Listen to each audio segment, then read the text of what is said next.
Let's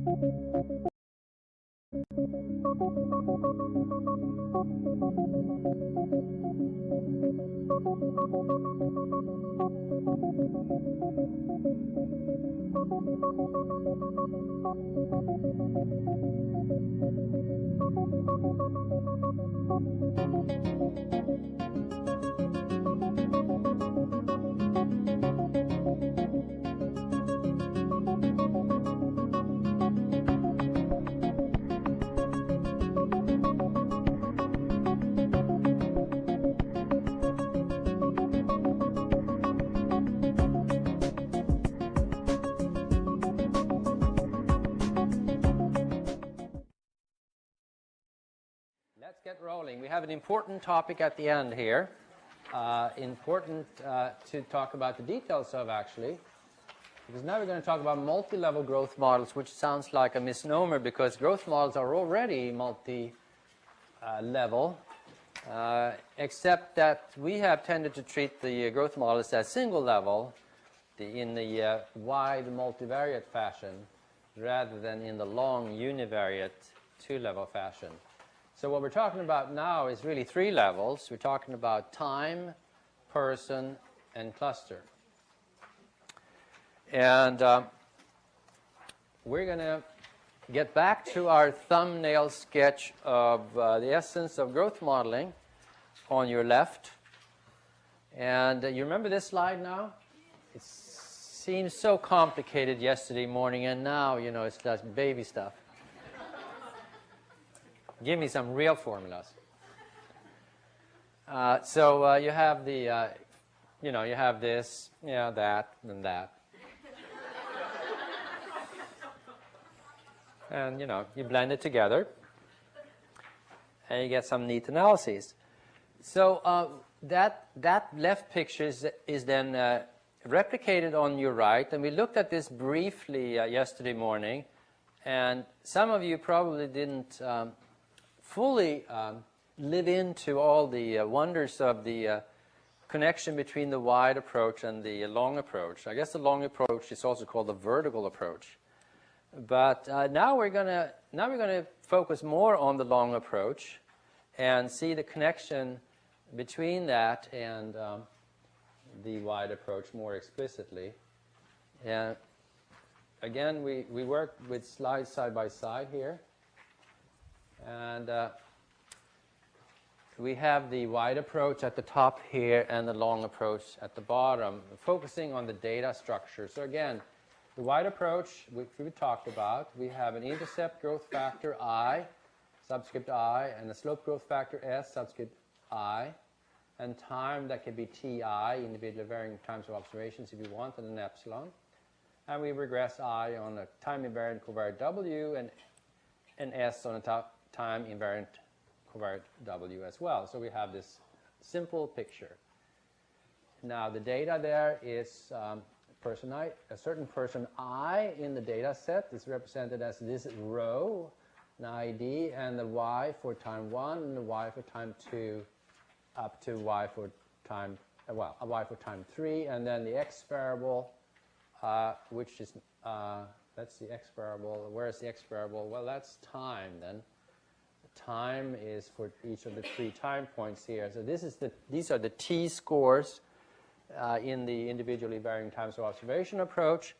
The T-scores that we use in the to the right of that at option of the growth bar statement.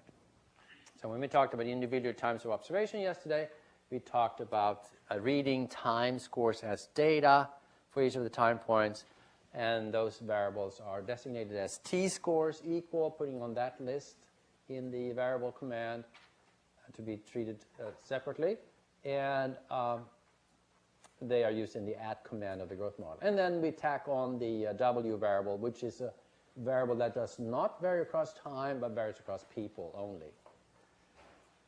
That's the wide approach. Then the long or vertical approach is that we look at person I, and we string out that person's Y and X and W, so outcome, time variable, time invariant covariate, as rows.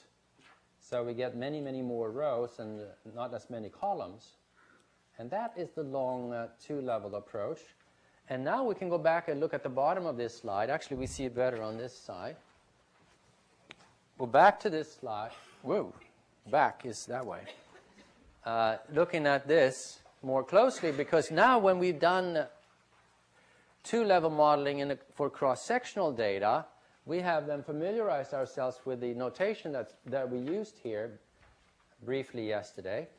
Namely, on the within level, you have a regression of y on time. So a univariate dependent variable, y, regressed on the time variable x. And it has a filled circle at the box and a filled circle on the path. So it's a random intercept and the random slope sitting there. And on the between level, on the cluster level, they become open circles, continuous latent variables, that we then regress on W. So this is how you could do growth modeling in Mplus when you have two levels, when you have repeated measures and people. And this approach, as we said, should give the same exact results as this approach if we restrict this model in a way to make it equivalent to this. Namely, especially then, and I think that's the only thing you do, setting the residual variances to be equal across time here. So you only estimate one residual variance corresponding to that arrow residual there, having that common variance. Now, that's for two-level data, variation across time and variation across individual. Now we're going to talk about three levels, variation across time, individual, and cluster. In this case here, cluster is person. So cluster is typically equal to the ID variable for the person. Here is how three-level modeling is portrayed in textbooks. Although I don't think even Radenbush and Breich really writes this out in all this lovely detail that we show here. But if you look at it on the right screen, you have three subscripts now. Time point t, individual I, cluster j. Y is still the dependent variable. A1 is the time-related variable. You know, that's what we have been calling x, or the time scores before. But in Radenbush and Breich terminology, which I'm trying to follow here as close as possible, it's called A1, age or grade. And then we could have A2, which is also an individual level, but time-varying covariate. Both of those sit on the level 1 of the model in the level 1 equation, in equation 1 here. And then on level 2, the random coefficients, which is the growth factor intercept, the growth factor slope, and the random slope for the time-varying covariate, random slope for the time-varying covariate, are then dependent variables on level 2, which talks about variation across individuals within clusters. And that's a linear regression. Each of those three are linear regressions onto the x variable, x being an individual level time-invariant covariate. And then you see that on level 2, you have subscripts j. The subscripts just won't go away here for both the intercepts and the slopes. So all of these, 1, 2, 3, 4, 5, 6, could be listed here. And you know, this random coefficient for the time-varying covariate can vary not only over I and j, but also across time, as we talked about yesterday. So you can get a whole bunch of those. In any case, you get then for the growth factor, the intercept growth factor, you get its intercept and its regression onto a covariate. Its intercept varies as a function of a cluster level covariate W, cluster level covariate W, and so does the slope. so may the we may also have that situation for the for the pi 2 derived coefficients.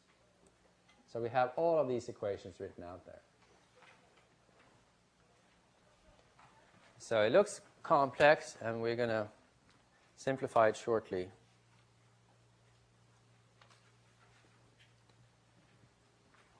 Note here that one more.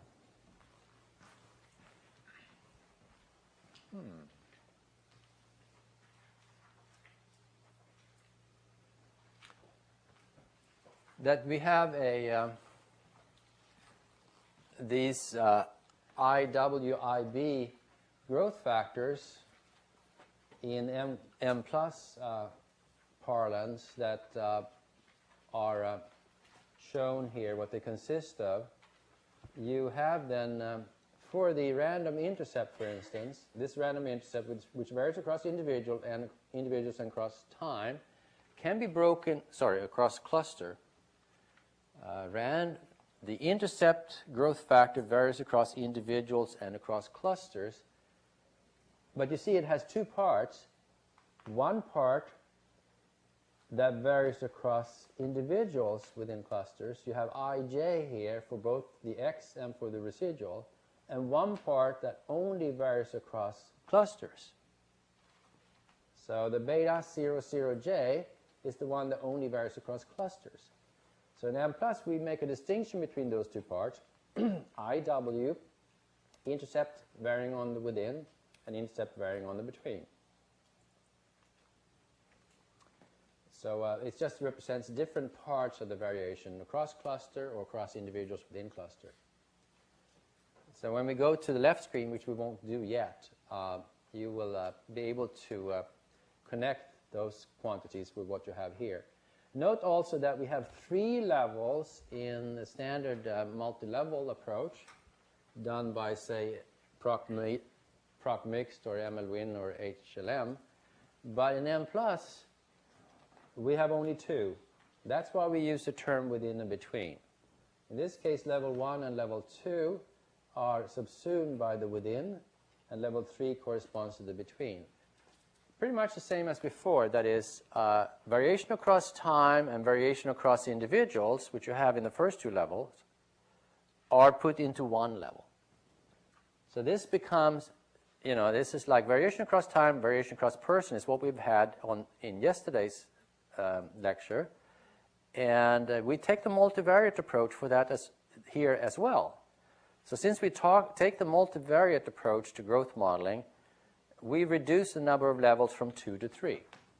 We get down to within and between only.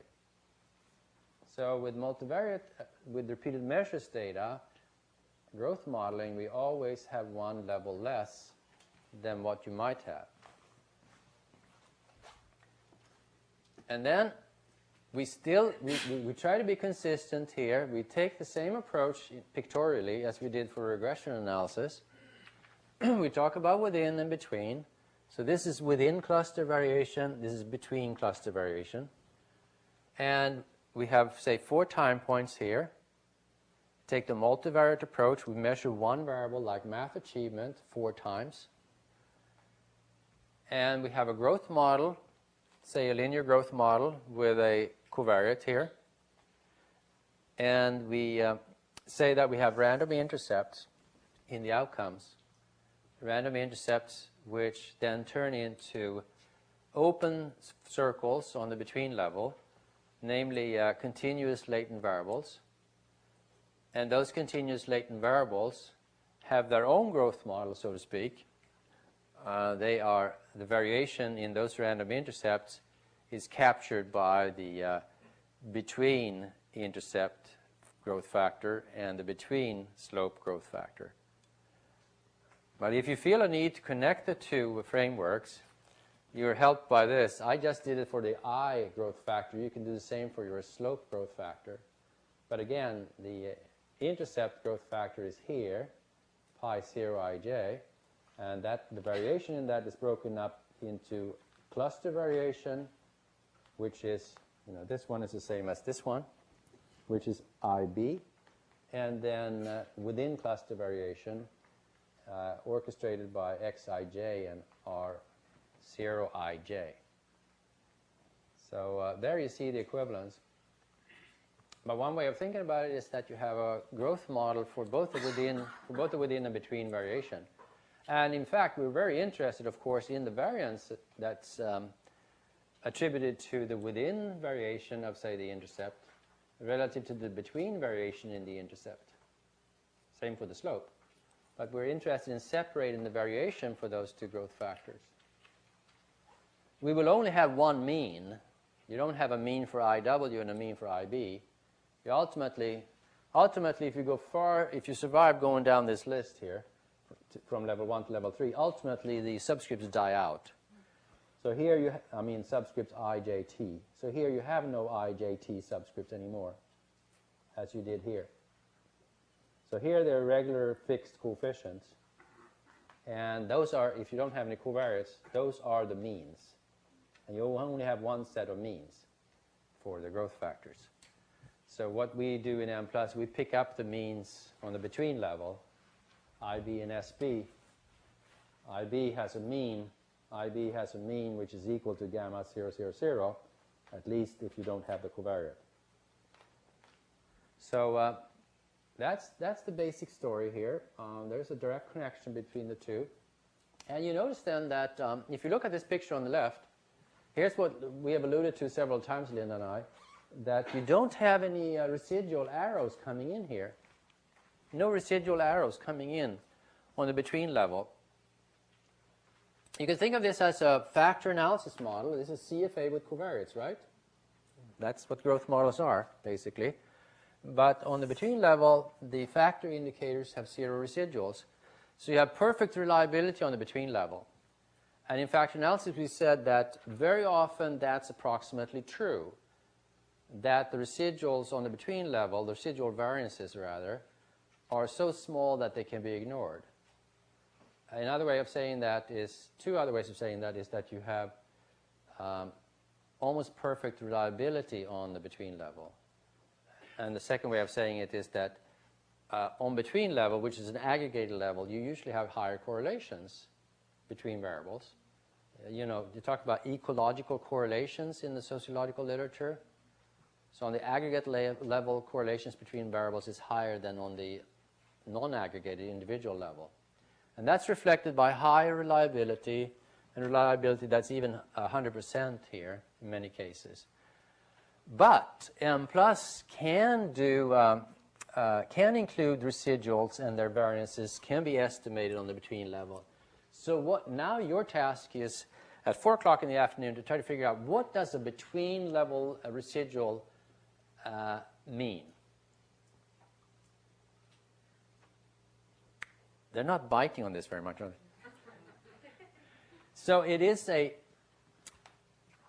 this talks about the development on, if cluster level 3 is school, for instance, this is sort of the, if you think about it in tangible terms, this is sort of the school average of the achievement performance, school average, and we're interested in studying the growth of that over time, with respect to school performance.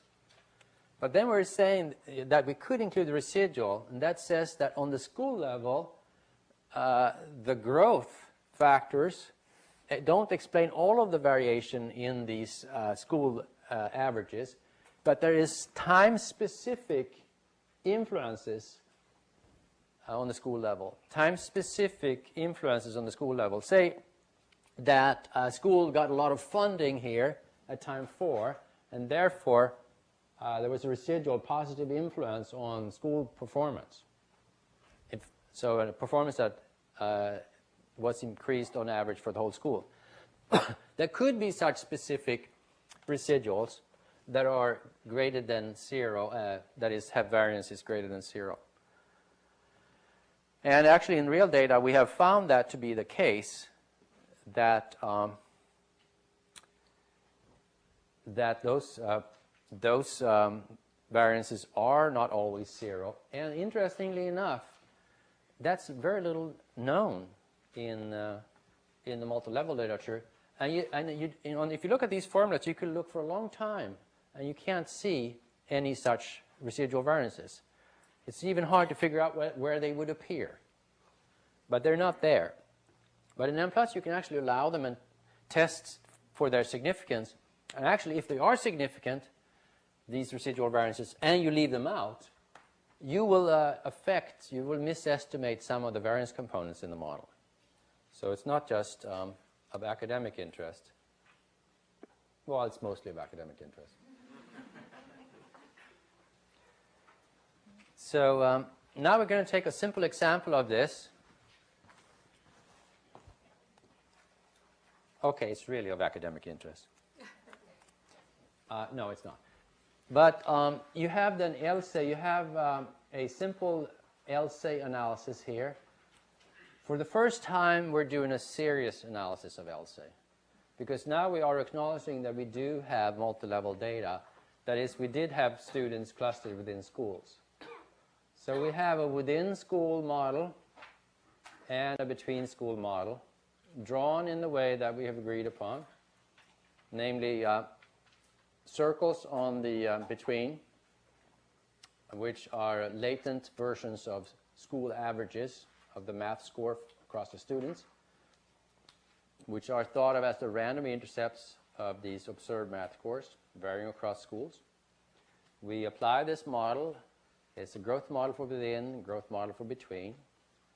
And the data then, just like in the cross-sectional case, Linda pointed out clearly that there's no need for several data sets within and between, or level 1 and level 2, level 3 data sets. They're all in here. Individual level variables, school level variables, all are in the columns in the data. All you need to tell the Mplus program is where the variables are, which columns, and which column gives you the cluster variable, school in this case. And then you say two-level modeling. And here apparently we use the Mummel estimator. I don't know why, but it's that simple consistent estimator. Simple consistent estimator is a euphemism for an ad hoc estimator. Now, here is what you look at. So you look at the top part of the picture, and then you just write your growth model.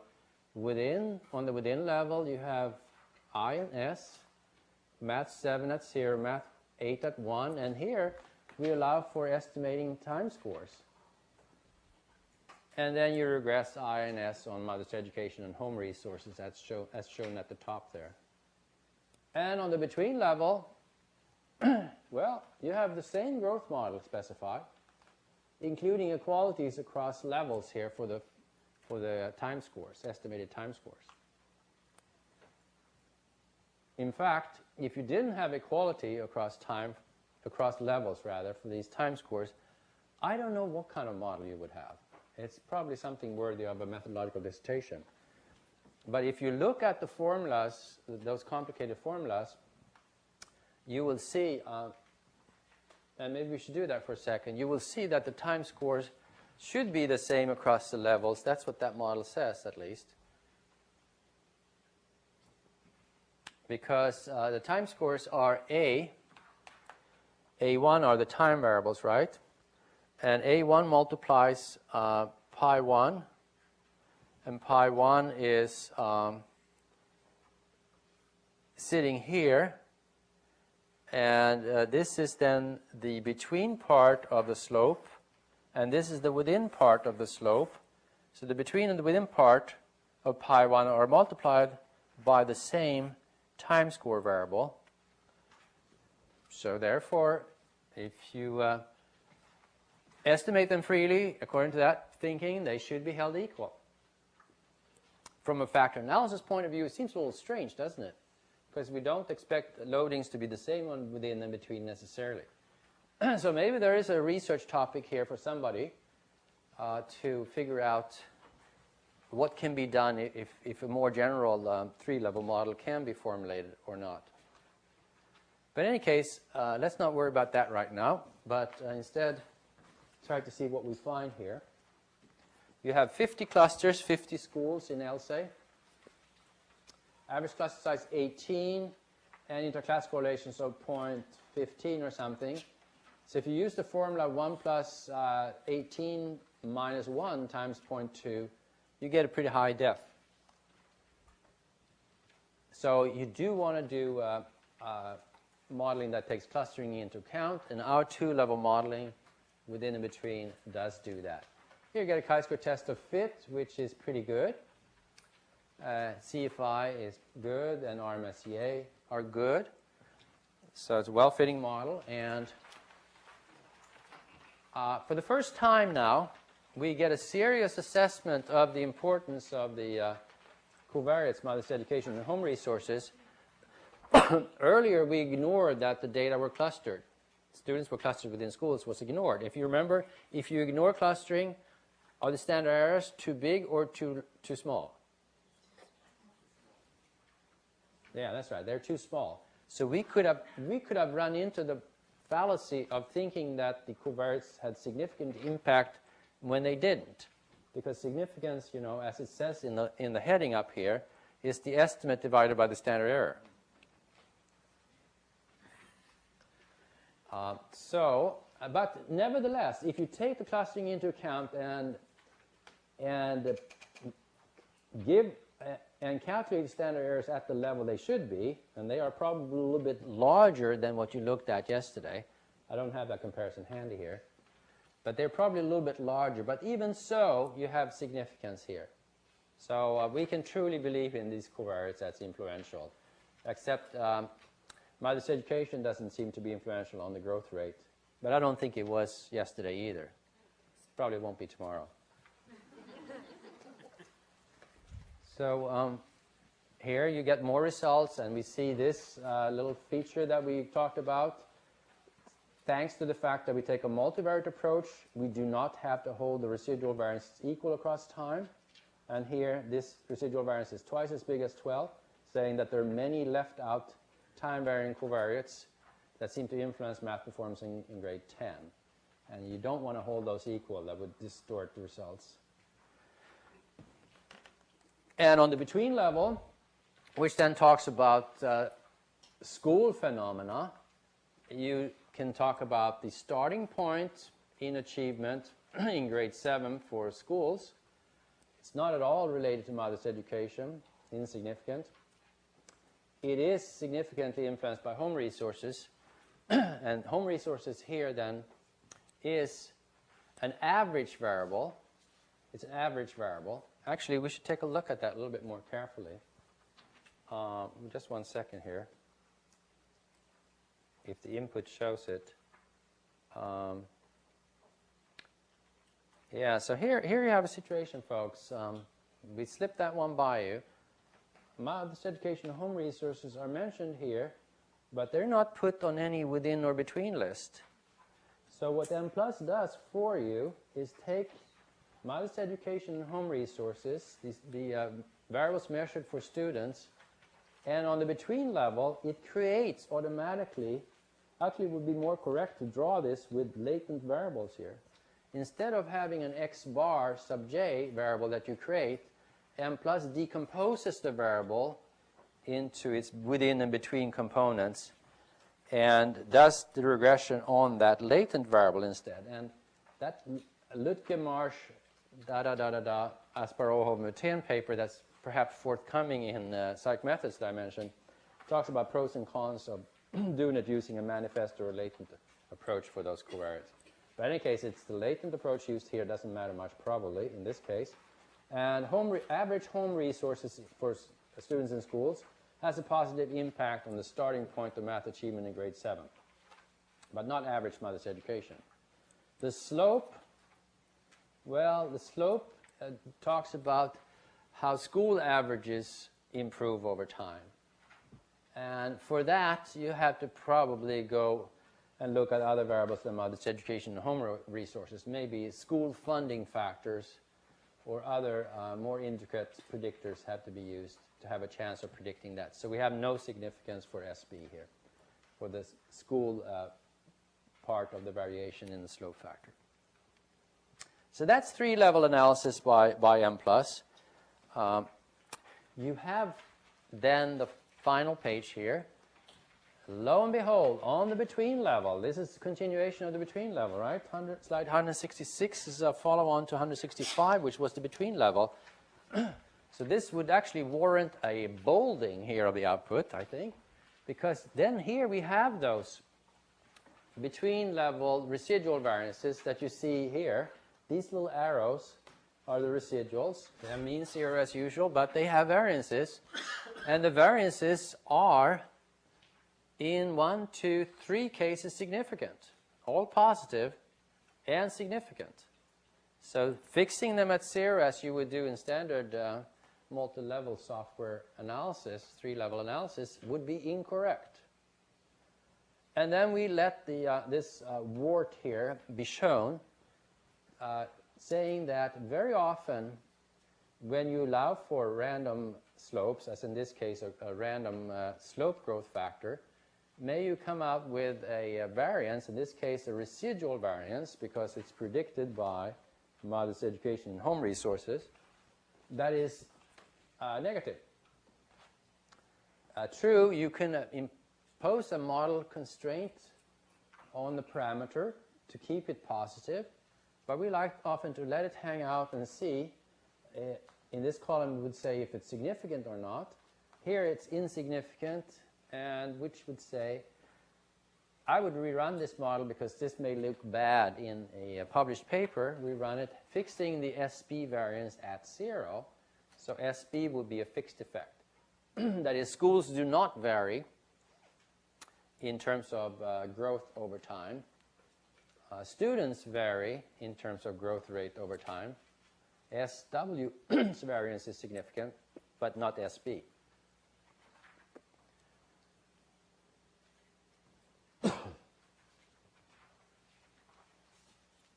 Down here you have the mean of SB, which is of interest at the bottom here, slide 166. The mean of SB. There's only one mean for slope growth factor, and it sits here on the between.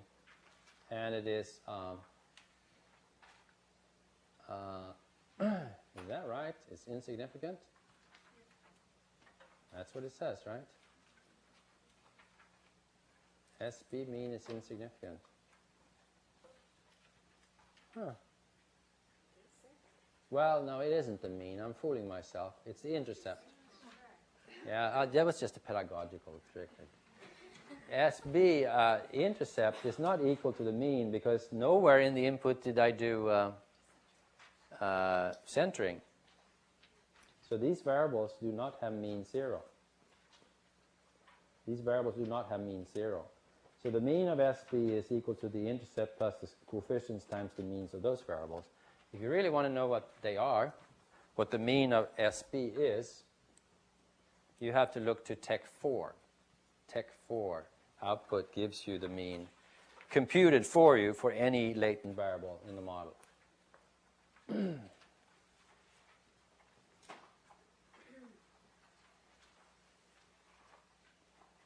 As usual, the R-squares are pretty high for the outcomes, that is in terms of the growth factors, and pretty low for the growth factors themselves. It's a function of covariates. We have such a limited set of covariates anyway. You get the between level R-square as well. And here you see the high between level R-square, 99. So you can see that as reliability. It approaches 1. Very little left over. But still, we were able to squeeze something out of it. And then a high R-square for, I think this is a misstatement. I think this should be IB and SB since we're on the between level. IB and SB, particularly since SB here is undefined due to the negative value.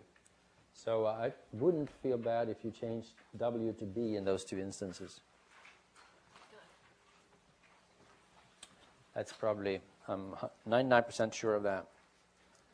Okay, further readings of 3-level growth modeling. The formulas were inspired by Radenbush and Breich, although I never saw the full set in that book, but I extrapolated. And this book, and I made an effort, again in sociological methodology, to write about this in the latent variable context for longitudinal multi-level data. And that paper sits on either the Mplus website or my UCLA website. So that's a fairly important topic, you know.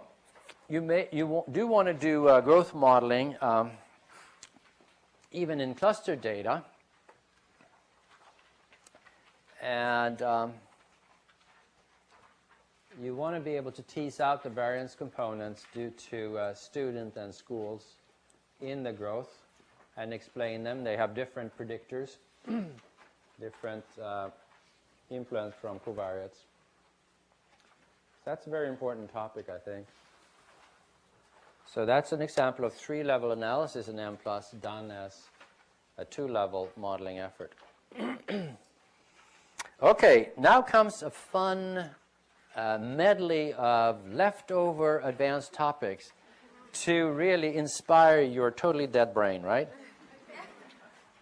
And let's jazz it up with new things on both screens.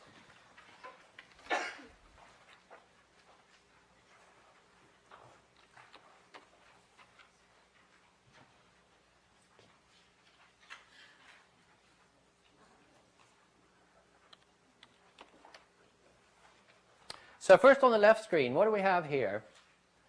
If not a multi-level model with a random slope for latent variables. Okay, we go back to this idea we talked about yesterday that you can regress growth factors on each other.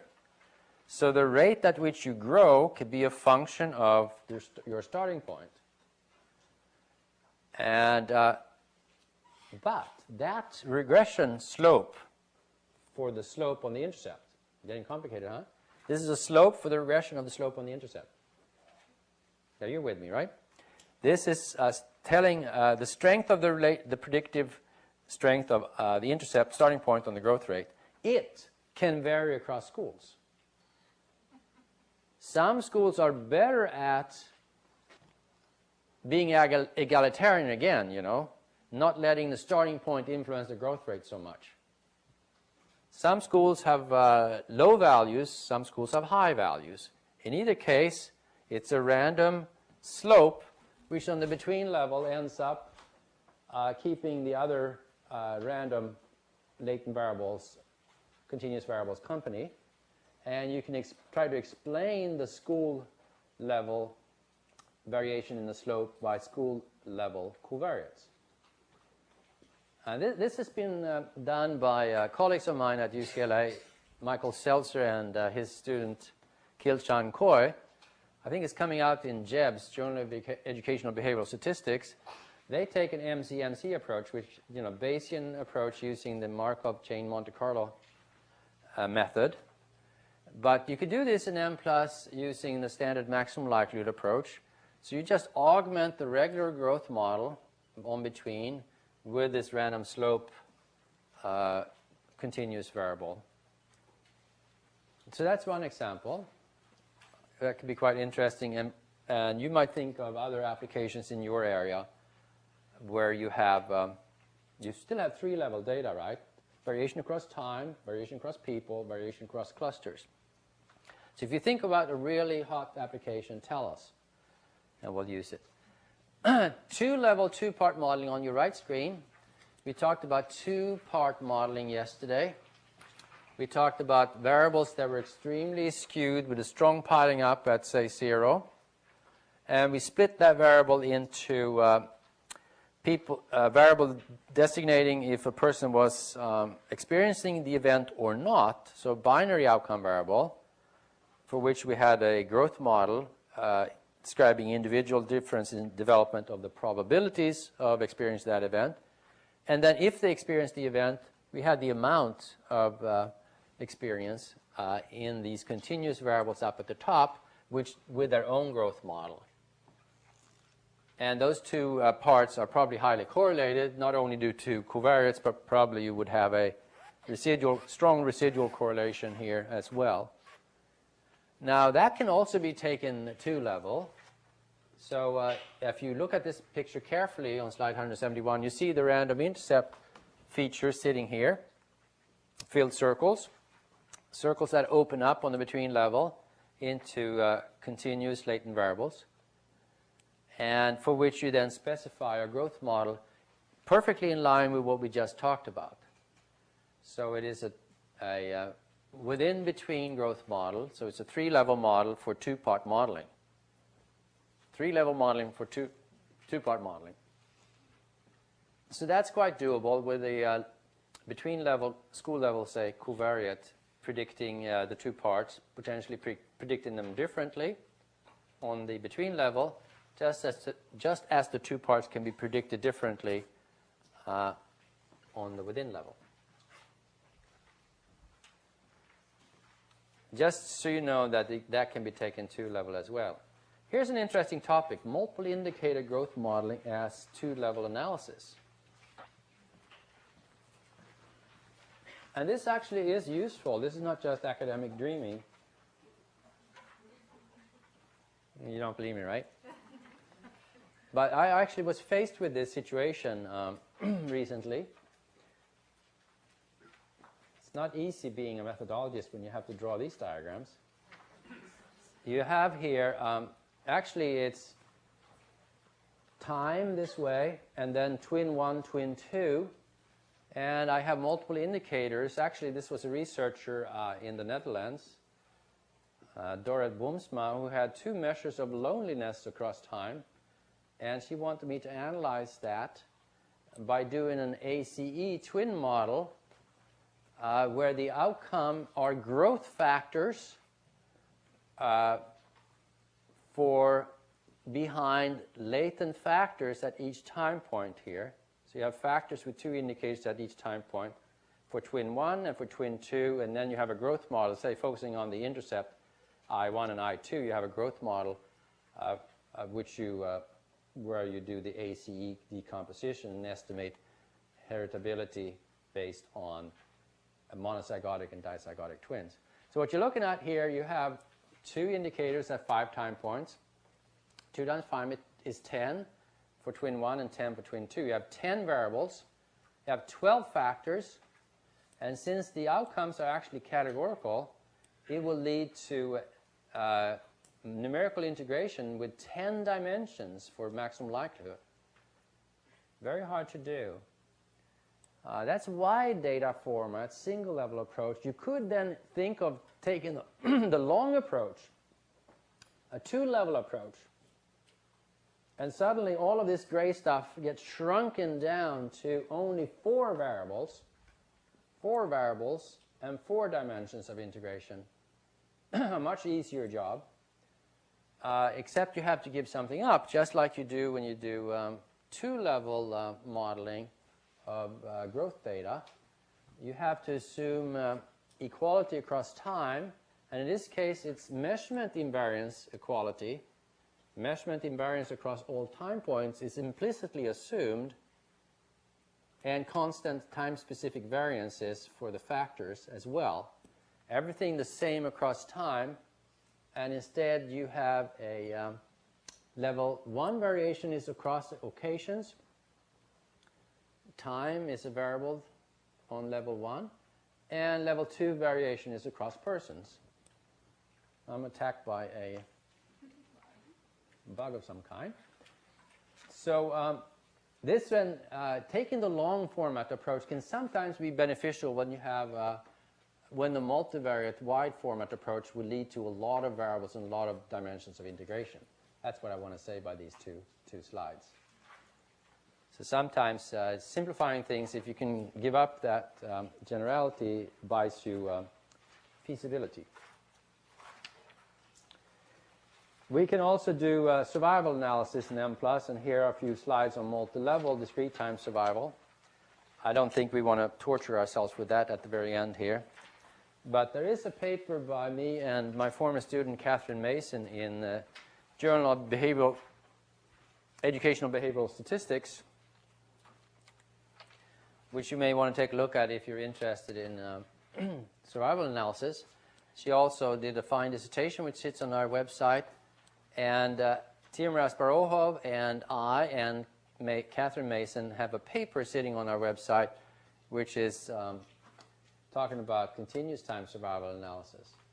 And it has to do with events scored as 0 or 1, and you score an event as 1 when the event happens. And it can be characterized as a latent variable model with dichotomous outcomes. And you often, in survival analysis, talk about frailty factors. Frailty is influenced by covariates, but even for people with the same characteristics, same gender, same age, they may differ with respect to residual. For unknown reasons, they may have different frailty. The higher the frailty, the higher the probability that the event, the adverse event, occurs. And all I'm saying here, since we haven't talked about discrete time survival analysis, all I'm saying is that it's easier to generalize it to two-level modeling with random intercepts. Again, same idea. And you have a between-level variation of the variable as well that you can try to estimate. So just by way of an overview saying what's possible. That brings us to the end and questions and answers. Yes. I have a question that gets back to the contrast between doing a growth model using a single-level approach versus a two-level approach. I'm used to the two-level approach in HLM where we get to talk about trajectories over time. And what I'm wondering is whether there is a value in the single-level approach that would be comparable to the value I would use to say, there's significant upward trajectory or downward trajectory all the time in my HLM. Do I pick that up when I see it? I don't think so, and I don't know. Do you know which slide that's on that picture? Well, I was just sort of combing through the different results, and when you've got, say, your 4 time points, you have a different coefficient for each map tends to be kind of a different value to each one. You mean 0, 1, 2, 3? Yeah, you get a different.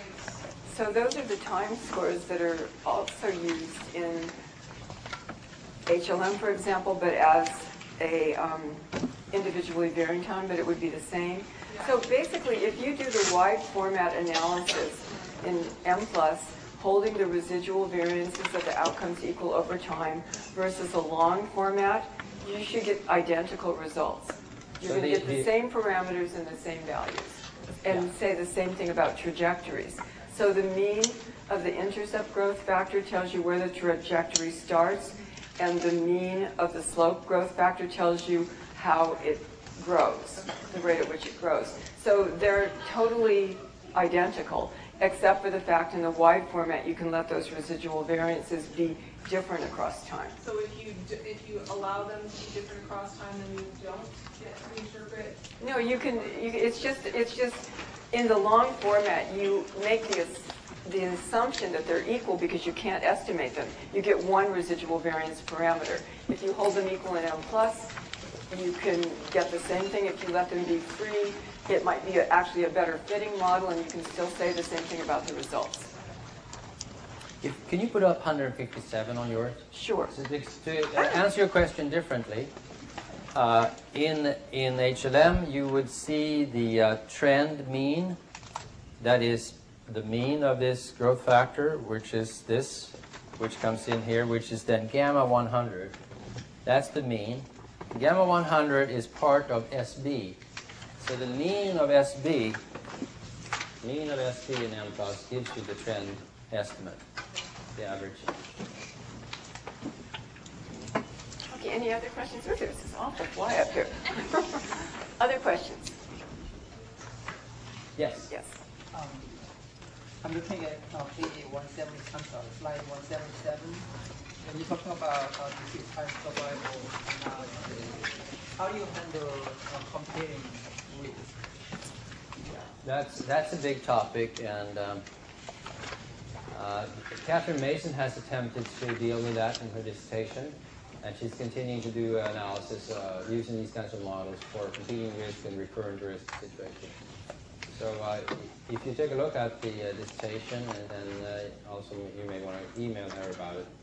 She can tell you more about it. But there is some hope to be able to do that.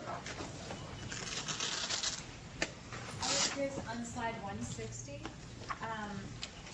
I think you mentioned this and I missed it. The map 7 was like, I guess set at 0, that means set to 0, and then the other ones had the little stars, the little asterisks. Okay, well, so we're giving the time scores at 0 and at 1. Okay. And there are Math 7, Math 8, Math 9, and Math 10. So Bank wants to, he's giving, the star means free the parameter and start it at value 2. That's the starting value. And then the numbers in parentheses, if a parameter has the same number in parentheses as another parameter, they're held equal. So the number 1 in parentheses after Math 9 on the within level and Math 9 on the between level says that those time scores are being estimated because they're free, and they'll be estimated and held equal. Okay. And the fact that they're estimated is due to the fact that we discovered nonlinear growth. Yesterday. Right. Yes. Okay. Thank you. No, oh, here, over here. I'm going back again to slides 61 and 62. 61 and 62. That's a popular slide. Which one did you do? Oh, we did it right. Great. What can I say? From what you said earlier, under the model constraint, M's starting value at 0.3 reflects the true population value, I guess? Right. Is that, I might be missing this, but is that somewhere in the model population? Should that be in the model population? No, because model constraint is sort of an add-on to model. Model population and model will have exactly the same model, but model constraint is doing something beyond that. It's creating a new parameter, so it won't be in the model command But or the model population. if you look at the values given for the components, the 3 components here, they should come to the value of 0.3. So MA times MB plus CAB, 0.4 times 0.5 plus 0.1 should be 0.3. And it seems like it is. Otherwise, it wouldn't be internally consistent. Okay, any other questions? That have said that I must have lost track with the examples. And so going back to the siblings nested within classes, within schools, what if in my example, some siblings from the same family are in different classes, or even in different schools, some in preschool, some in elementary school? Which one of these examples applies to that? So for those of you who can't hear from the back, this question about siblings, different siblings being in different schools. And the question is how you take that into account. And I think that will also be an example of cross-random effects, which Mplus cannot handle to date. But that may be possible to handle in other software like H&M or MOM. So we leave the complicated models for others. Not. Okay, back here. Yeah, slides 157 and 163. 57 and? 157. Have you really gone that far? 57 and 163. 163. okay, I'll get that one. 63. Oh, what did I do? Jeez. I was off one, I guess. Okay. Yeah, I don't know if I understood it correctly, because the IW, the intercept, is latent variable that measured by Y1 to Y4. The output is not there. It's omitted, or I shouldn't expect something there. Can you say that a little bit louder again? SW by the variables at math 8, math 9. Oh, okay, yeah. There's the IW. I mean, it's should not be there. IW is, Oh, we just didn't show we it. didn't show it because it's IW by all 4 at 1. They're all ones, so we So since just, that was uninteresting, we just deleted it from the output. it's just an output excerpt. Okay. Thank you. Any other questions? Well, it looks like maybe everyone's ready to go home, so see you And tomorrow. rest for tomorrow. Right. Thank you all.